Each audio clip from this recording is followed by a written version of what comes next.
I never thought I'd be the type of person to get caught up in neighborhood drama, especially not over a cabin I'd inherited from my grandfather. Tucked deep in the woods of northern Michigan, this cabin wasn't just wood and nails, it was a lifetime of memories, passed down through generations. My grandpa, a rugged man who used to trap in the Upper Peninsula, built it with his own hands. It was rustic, sure. No Wi-Fi, no central heat, and definitely no granite countertops. But that's what made it beautiful. It was raw, untouched, and deeply personal. Every plank in the floor, every creak in the staircase told a story. So imagine my shock when I found out that someone I barely knew, had tried to list my cabin online as a short-term rental, without my knowledge or permission. Her name was Karen. Not a metaphorical Karen. No, that was her actual name, and somehow it fit her attitude with unsettling accuracy. She was the self-appointed president of the Lake Haven Community Board, despite the fact that our community was little more than a dozen cabins scattered around a quiet lake. She had moved into the area only 3 years ago but acted like she owned the forest. You know the type, clipboard always in hand, constantly calling emergency meetings about lawn care standards, enforcing unwritten rules about mailbox paint colors, and gossiping about who's spending too much time away from their cabin. I had tolerated her until now. Kept my head down. I was only there for the summers and the occasional fall hunting trip, so I figured the best thing to do was ignore her passive-aggressive notes about proper firewood stacking, or the unsolicited pamphlets on invasive species. But this time she crossed the line. It started with a phone call from my buddy Matt, who lives year-round 2 cabins down. He sounded amused but also confused. "Hey man, didn't know you were renting the place out now. Thought that wasn't your thing." I laughed at first, thinking he was joking, until he sent me the link. There it was, photos of my cabin on Lodger, a local vacation rental site. Not just photos either. There were descriptions, booking availability, even fake reviews that called it a cozy, newly updated forest retreat. Updated? Cozy? That cabin still had a wood-burning stove from the 60s and a leaky roof I hadn't gotten around to fixing. My name wasn't on the listing. Instead, it was listed under Managed by KL Properties, which rang a bell. Karen Lewis. That smug, interfering woman had somehow gotten access to my property and was trying to rent it out under her phony management brand. I was stunned. Who does that? Who just decides, unilaterally, that they can turn someone else's property into a side hustle? I drove up that night. It was a 6-hour trip from my place in Chicago, and I made it in 5. Rage has a way of pushing your foot harder on the gas pedal. By the time I pulled up to the gravel driveway at 3 a.m., I half expected to find strangers sleeping in my bed. Thankfully it was empty. But there were signs that someone had been there recently. The beds were made with cheap floral patterned sheets I'd never seen before. A basket of hotel soaps sat on the bathroom counter. And worst of all, a digital lock had been installed on the front door. My key didn't work. Let that sink in. Someone had changed the lock on my family's cabin. It took every ounce of self-control not to rip the thing off with a crowbar. Instead, I walked around back, climbed through the side window, the one my grandpa used to say was our emergency raccoon escape route, and got inside. First thing I did was remove that damn lock. Then I started documenting everything. The stage decor, the cleaning supplies left behind, a laminated guest info sheet with contact info for KL Properties. I took photos, videos, the works. The next morning I called the sheriff. He was sympathetic but not particularly helpful. Said it was a civil matter, unless I could prove forced entry or theft. Karen, unsurprisingly, denied everything. Claimed it was all a misunderstanding. Said she had heard I was thinking of listing it and thought I might appreciate a little help. She even had the gall to tell me the place looked so much more professional now. I was fuming. I told her in no uncertain terms that if she set foot on my property again, I'd press charges. But deep down I knew that wouldn't be enough. Karen had crossed a line. She hadn't just violated my property, she had violated something sacred. And if she thought she could get away with it because of her HOA title and her smarmy smile, she was in for a rude awakening. I had other plans she wouldn't see coming. The thing about people like Karen is that they thrive on the assumption that no one will stand up to them. That their polished words and thinly veiled threats will scare the average person into silence. But I wasn't average, not when it came to that cabin. That place was my legacy. It was my grandfather's ashes spread near the big rock by the lake. It was my dad's initials carved into the old oak tree behind the shed.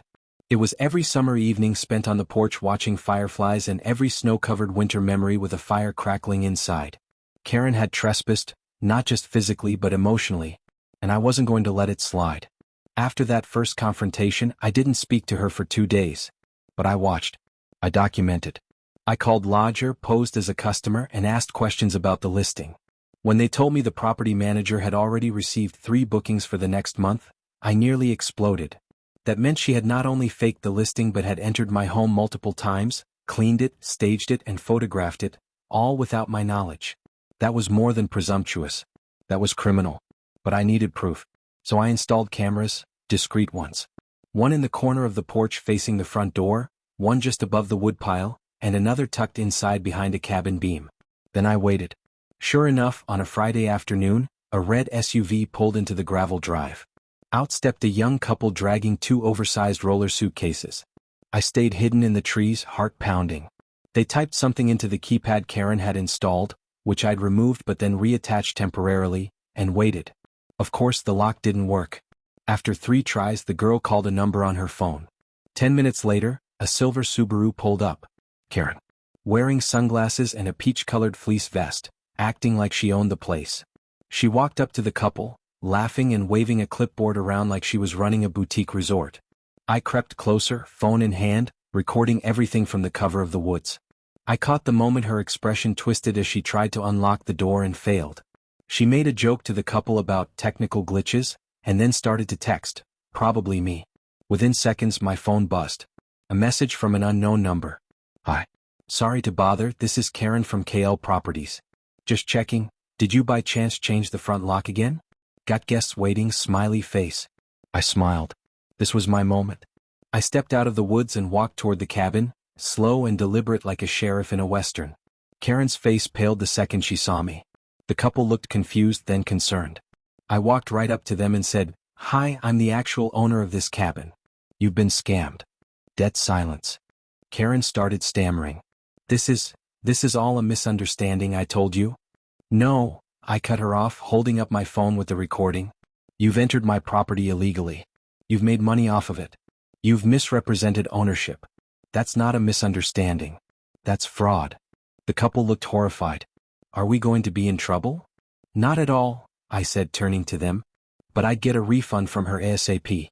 Karen's mouth opened and closed like a fish gasping for air. Then, as if her instincts finally kicked in, she turned on her heel and marched back to her car without another word. The couple followed awkwardly, asking about hotels nearby. I offered to help them find something. It wasn't their fault after all. Once they left, I sat on the porch and exhaled.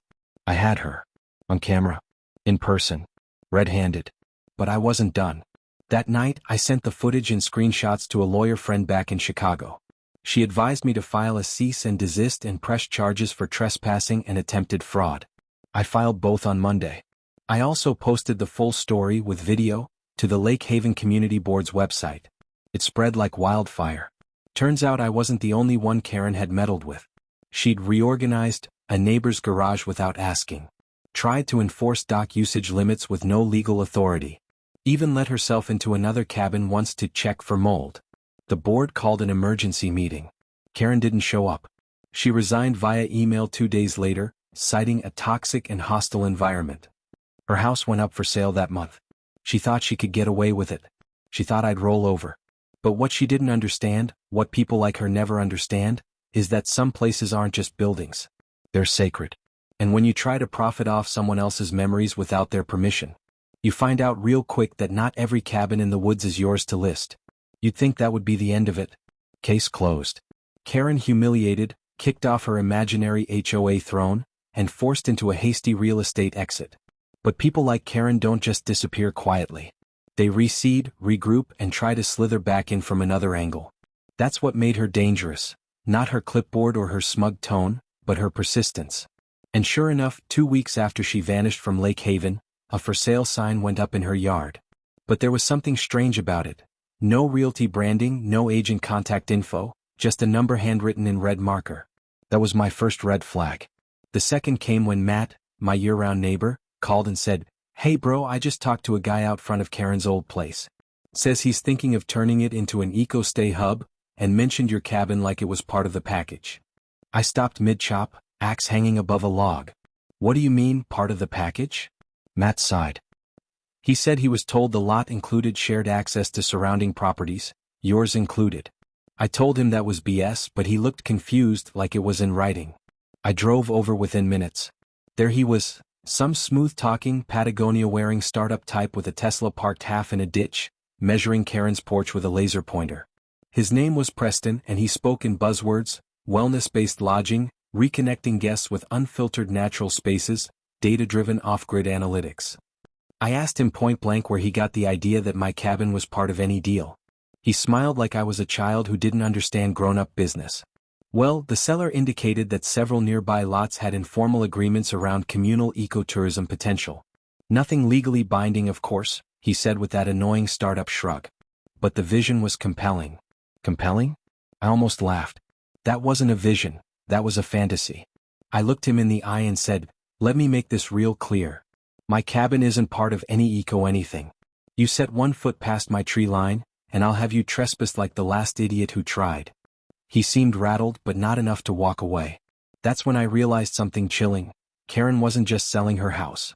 She was selling a plan, the same illegal fantasy she tried to push through Lodger, just dressed up in prettier language.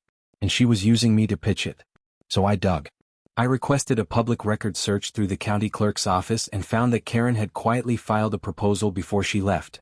A soft zoning suggestion for a multi-parcel eco-retreat initiative around Lake Haven. It hadn't gone anywhere, but it was now in the system, which meant she was laying the groundwork for a wider scam. I knew what I had to do. I called my lawyer friend again and had her draft a legal notice clarifying that my land was not part of any co-development or shared usage plan. I had it notarized and sent to the county, posted publicly at the lake's community board, and even emailed a copy to Preston. I also updated the boundary signs around my property, with very direct language. Private land, no entry, not for sale, not part of any ECO development. But I wasn't done. Karen had operated in the shadows, banking on my passivity. I decided to shine a spotlight. I reached out to a local news outlet, the kind that loved quirky small-town dramas, and pitched the whole story.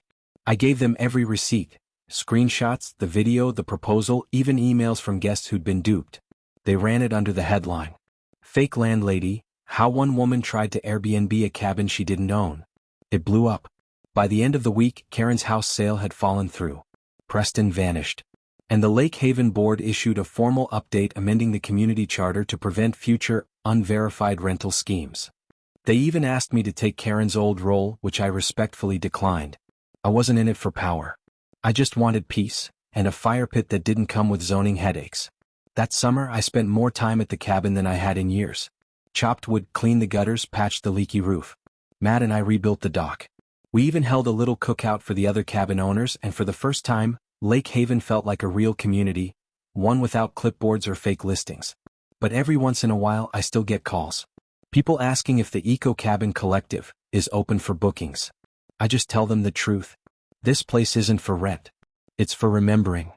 Autumn rolled in with a kind of peaceful vengeance. The crisp air, the golden leaves, and the silence that only a cabin surrounded by dense pine can offer. After the chaos of the summer, it felt earned.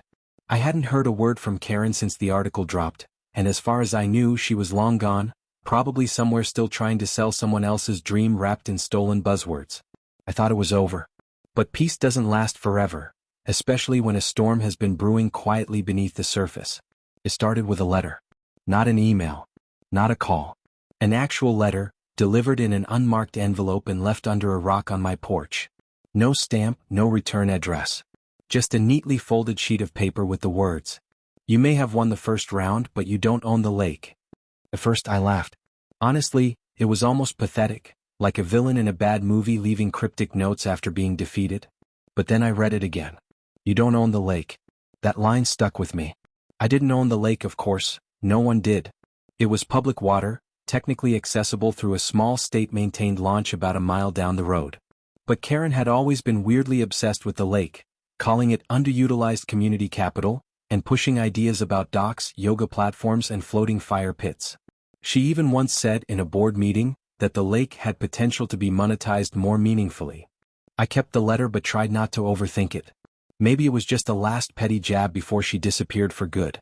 Maybe someone else had written it, one of her weird investor friends still bitter about the failed Eco Hub. But the next sign wasn't so subtle. A few days later Matt called again. He sounded annoyed. Did you see the new sign at the boat ramp? I hadn't. So I walked the trail down to the public launch and there it was, a brand new wooden sign freshly painted and bolted into the ground. Lake Haven Wellness Tours, coming soon. Curated paddleboard experiences, forest bathing, a lakeside meditation. Hosted by Haven Harmony LLC. There was even a phone number and a QR code. I scanned it. The website was slick, modern, well-designed, filled with stock images of smiling couples doing Tai Chi and women in oversized straw hats sipping tea in the woods. And the location? Lake Haven. My lake. And somehow, buried in the FAQs, was a disturbing claim. Haven Harmony is proud to partner with local landholders to create mindful moments in private and shared spaces throughout the Lake Haven area. There it was again, the lie. My cabin. My land. Still being used in marketing spin without permission. And the LLC? I looked it up. Registered 3 months ago, in a different state. And the listed manager? Karen Lewis. She wasn't gone. She just changed tactics. Now she wasn't pretending to manage my property directly, she was implying affiliation. And legally that's a whole different beast. Just vague enough to protect her from outright fraud charges. Just misleading enough to confuse customers and claim she never named names. I called my lawyer again. She was livid on my behalf. We sent a cease and desist to the new LLC, notified the State Commerce Department, and contacted the hosting service for the website with a demand for removal under misrepresentation and unauthorized use of geographic identifiers. Then I went one step further. I called every other cabin owner around the lake. One by one. Shared the documents, the screenshots, the fake partnerships. Most of them were furious, not just at Karen, but at the idea that someone thought they could turn our peaceful sanctuary into a backdrop for strangers playing mindfulness games. A few were scared. One older couple had unknowingly signed a vague survey permission form from Karen last year, and now worried she'd use it to claim access rights. We banded together. Filed a joint declaration with the county that no landowner within the Lake Haven Circle was affiliated with Haven Harmony or any of its programs. We even installed a new community bulletin board near the trailhead with laminated, notarized letters of land independence. And at the public launch? We replaced her sign with one of our own. Warning: unauthorized commercial use of Lake Haven is prohibited. This community is private. We are not affiliated with any retreat services. Violators will be prosecuted. We made it official. We drew a line in the pine needles and dared her to cross it. She didn't. Not openly, at least. The Haven Harmony website quietly disappeared 2 weeks later. No announcement. No refund policy. Just gone. But I still keep the letter. The one she left on my porch. Not because I'm afraid, but because it reminds me how far someone will go when they think they can take something that doesn't belong to them. And how far I'll go to stop them. Winter came fast that year. The lake froze before Thanksgiving, and thick snow blanketed everything like nature's own ceasefire. Most of the other cabin owners cleared out for the season, heading back to the cities or down south for warmer air. I stayed. Something about the quiet felt earned, like the land was finally breathing again after months of intrusion and deception. But even in the silence I couldn't fully relax. Karen was gone, but not forgotten. And with people like her, absence isn't peace. It's preparation. I doubled down. Installed more security, motion lights, trail cams, even a couple of decoy signs suggesting surveillance where there was none. Paranoia? Maybe. But it only takes one unlocked door to undo everything you've built. I spent the winter fixing the cabin the way my grandfather would have wanted. Reinforcing the roof, replacing the warped porch planks, restoring the old wood-burning stove instead of tossing it for some soulless new unit. I kept to myself, rarely leaving except to check in with Matt or drive into town for supplies. Then came the second letter. This one arrived in early January, again placed under a rock on my porch. Same plain envelope, same neat handwriting. But the message was shorter. Just one line. You can keep the trees, but the idea is already out there. It chilled me, and not because of the wind outside. It wasn't just a threat. It was a fact. That was the real danger, wasn't it? Karen didn't need to be here anymore. She'd already poisoned the well. She'd planted her idea, the vision of Lake Haven as a commodity, a product, a curated destination, and now it was loose in the world. All it would take was the right investor, the wrong map, or some eager opportunist with a drone and a social media account to start it all over again. So I changed my strategy. I couldn't just defend anymore. I had to own the story. I began documenting the history of Lake Haven. Digging up old photos, scanning newspaper clippings, interviewing the original cabin families, The ones who'd built this place when it was just wilderness and a dream. I compiled it all. The indigenous roots of the land, the conservation efforts, the decades of unbroken private stewardship. I built a simple website, not a commercial one, not flashy, just a digital ledger of truth. I called it Lake Haven Legacy. No booking engine, no Instagram filter, just facts. I included a formal statement, signed by every landowner around the lake. Lake Haven is not for sale. Not for rent. Not for rebranding. We weren't just homeowners anymore. We were stewards. And we were loud about it. To my surprise, the site caught on. A few local blogs picked it up. Conservation groups shared it. Even the county tourism office linked to it with a note. Respect private lands. Some beauty is meant to be left alone. That's when things started to change. A woman named Elise emailed me. She said she'd once worked with Karen on a wellness property initiative and had walked away when things got murky. She said Karen had a history, 3 failed projects in 3 different states. Each one followed the same pattern: find a peaceful, semi-rural community, build trust through charm and fake credentials, then slowly shift the narrative from preservation to profit. She said I wasn't the first one to be targeted. But, she added, I might be the first one to win. We talked for hours. She even sent me screenshots, early business plans, branding pitches that mentioned Lake Haven by name long before Karen had ever set foot there. She'd been planning it for over a year before she listed my cabin. That gave me chills. But it also gave me closure. This wasn't personal. It was just business, her business. And I had burned it to the ground. By March, the ice was thinning and the sun stayed up longer. I'd taken my stand, reinforced the lines around the lake, and restored what mattered inside those old cedar walls. There were still reminders of what happened. A damaged deadbolt, the ghost of an old listing still lingering in a forgotten travel blog, but they didn't scare me anymore. One morning I took my coffee down to the dock, sat on the edge and listened to the water beneath the ice start to move again. No apps. No booking buttons. No voiceover describing it as a forest sanctuary. Just silence. Just the lake. Just mine. Summer returned slowly, like an old friend unsure if they're still welcome. By late May, the trees were full again, the lake had lost its icy edge, and the breeze smelled of pine and mud and everything that told me I was home. I hadn't heard Karen's name in months. No new schemes, no mysterious visitors, no flyers or startups sniffing around. Lake Haven had gone back to what it was always meant to be: quiet, a little wild and fiercely private. Still, I wasn't the same. I'd changed even if the cabin hadn't. I'd gone from being someone who just used the lake to someone who now protected it. It wasn't a place I vacationed anymore. It was something I belonged to, something I was responsible for. And weirdly enough, I had Karen to thank for that. Her attempt to exploit the land had taught me just how fragile it really was. Not physically, but in terms of how easy it is for outsiders to redefine something you love when you're not looking. So I looked. Every day. One morning in late June I found something strange again. A single canoe tied to the far end of the lake's northern cove, an area that had no official launch point and no nearby homes. I waited, thinking it belonged to someone fishing nearby. But no one came. An hour passed then too. I finally hiked over. The canoe was empty. Just a single paddle, a faded life vest, and something tucked beneath the seat, a laminated map. Not one I'd seen before. It wasn't from the county, and it wasn't one of those novelty maps they sold in the gas station downtown. It looked custom. Eyegloss. Branded in the corner with a subtle watermark, Haven Harmony Foundation. I stared at it for a long time. The map showed Lake Haven but with annotations, trails that didn't exist, cabins labeled wellness lodges, and even small icons for future development. Meditation platforms, forest immersion pods, kayak access points. It was a proposal and a polished one. Which meant it wasn't dead. Just dormant. There was a name written on the bottom corner in pen, Property Vision D, Elise. Elise. The same woman who had reached out to me. The one who claimed to be a whistleblower. The one who told me Karen was finished. I took the map, walked back to the cabin and sat with it for a while.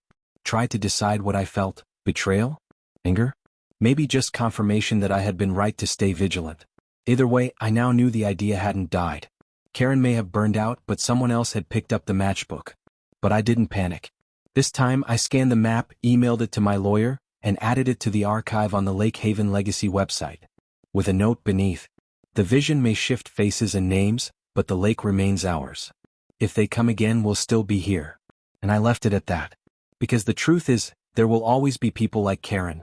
People who see land not as memory, not as story, but as leverage. They'll come with websites, with drones, with digital renderings and fake partnerships and smiling wellness slogans. And they'll always try to take something that isn't theirs. But now they know something too. There's someone waiting here. Someone who's watching. Someone who remembers. The cabin stays locked. The borders stay posted. The stories stay alive. And when the next stranger shows up, talking softly about eco-potential, I'll smile, hand them a copy of the Legacy Archive, and say what I always say now. Not everything beautiful is for sale. Some places are still wild. And some people still fight to keep them that way. Then I'll close the door. And I'll go back to the porch. Where nothing changes. Where nothing is listed. Where nothing is curated. Where it's just me and the lake. Exactly as it was meant to be. It didn't take long after I posted the map to the website for the emails to start rolling in again. Not from journalists or cabin owners this time, but from curious strangers. Hikers. Wellness bloggers. Property scouts. They had all seen the Lake Haven Legacy site and, despite the bold warnings, wanted to know if there were any possibilities to collaborate on future developments. The phrasing varied, but the tone was always the same. Polite, persistent, and completely detached from the soul of this place. That's when I realized the game had changed. The battle wasn't just on the land anymore, it had gone digital. The idea, like Karen warned in that second letter, was already out there. And ideas spread faster than lawsuits. So I built a firewall, not just technical but psychological. I reached out to a local nonprofit land trust and began the paperwork to formally preserve the area around my property. It wouldn't prevent all future interest, but it would legally designate my portion of the forest as protected conservation land. No development, no commercial use, no subdivision. It was the equivalent of saying in permanent ink, this stays untouched. Matt followed suit. Then the Coles. Then 3 more cabins. Within a month, we had over 70% of the private land around Lake Haven registered under various forms of legal conservation status. It cost money, time, and more than one late-night call with bureaucrats. But it was worth it. We created a barrier stronger than any fence. But just as things felt locked down, I noticed something strange in the woods behind my property. A thin yellow cord, tied loosely around a tree. Then another 10 yards down. And another. It looked like someone was marking a path. Not a trail, not a game path. A survey line. But I hadn't hired anyone. And none of the neighbors had reported any new property work. So I followed it. It ran about 100 yards, winding toward the ridge line, then curved sharply toward the lake's eastern shore, the only part of the lake not covered by private cabins. That land, I remembered, was owned by a timber company that had gone bankrupt years ago. Last I checked, it was sitting in legal limbo, unsold but publicly accessible. At the end of the cord, I found a plastic stake in the ground. Attached to it was a laminated tag. Site prep, HH7, do not disturb. Surveyed by Echo Ridge Consulting. HH7. Haven Harmony 7? I snapped a photo. My pulse was thumping. They were back. Not on my land, not directly. But they'd found a weak spot. That public parcel had slipped through the cracks, and now it looked like someone, maybe not Karen but someone inspired by her, was trying to resurrect her plan on a sliver of unclaimed shoreline. This was their move, get a foothold, then spin the narrative, adjacent to Lake Haven Legacy, partnering with the Lake Haven Conservation District, even if it was all smoke. Because outsiders don't fact-check beauty. They just book it. I returned home and started digging.